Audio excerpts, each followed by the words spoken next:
There's a pretty common scam going around right now where scammers pretend to be the owner of vacant land in order to sell it, pocket the money, and hopefully get away before anyone discovers that they weren't the actual seller.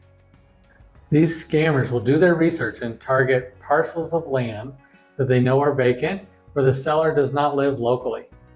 They'll call agents, especially those that have a pretty high visibility on the internet, pretending to be the seller.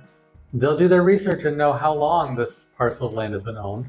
They'll know when they bought it, how much they paid for it, and there's normally some sort of story about, oh, I need to unlock my equity quickly. I need to sell this fast so that I can pay for medical treatment or some emergency.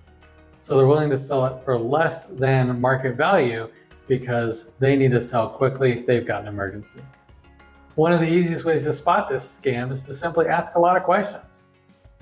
If there's any kind of red flags, if they're not local, if they don't know the history behind the land, if when you ask them for ID, they immediately hang up on you, these are things that tell us that they're probably not the legitimate owner.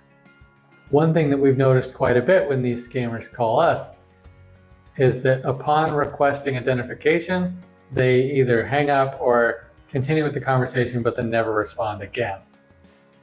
It's very rare that they'll provide fake documents this early in the process. They'll need that in order to get past title or attorneys when it's time to close, but they don't want to invest money in fake IDs until they know that it's under contract and there's a good chance they're going to get paid. One of the things that we do anytime we get somebody trying to sell a vacant property, land or not, especially when they're not local, is we always ask for identification.